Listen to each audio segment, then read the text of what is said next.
একটা কথা কি জানেন, চেষ্টা মানুষের হাতে থাকলেও ভাগ্য কিন্তু মানুষের হাতে নেই।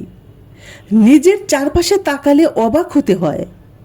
অনেক সুন্দরী ও সফল ক্যারিয়ারের নারীকেও দেখেছি ডিভোর্সি হতে, আবার অতি সুখী দম্পতিকেও দেখেছি শত চেষ্টার পরেও নিঃসন্তান রয়ে যেতে।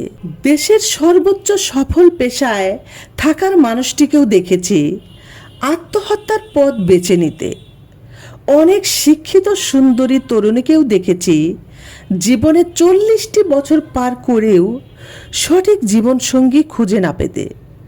বিপরীত দৃশ্যও কম দেখিনি।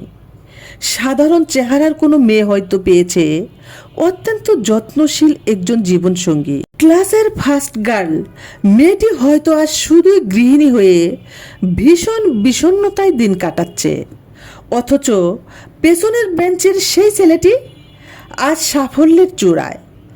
আসলে জীবনের সুখ, সফলতা কিংবা ভালো জীবনসঙ্গী পাওয়া এসব কিছুই কেবল সৌন্দর্য, মেধা বা ক্যারিয়ারের উপর নির্ভর করে না।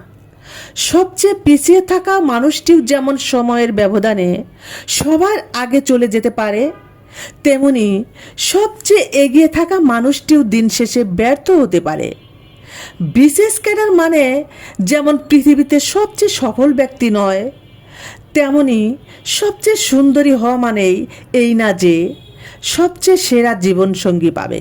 জীবনের এই প্যারামিটারগুলো আমরা নিজেদের মতো করে নির্ধারণ করতে চাই ঠিকই, কিন্তু এর নিয়ন্ত্রণ আমাদের হাতে নেই। দিন শেষে বিশ্বাস একটাই, আল্লাহ সর্বোত্তম পরিকল্পনাকারী। আল্লাহ আমাদের সবাইকে ভালো রাখুক, আমাদের স্বপ্নগুলো পূরণ করুক।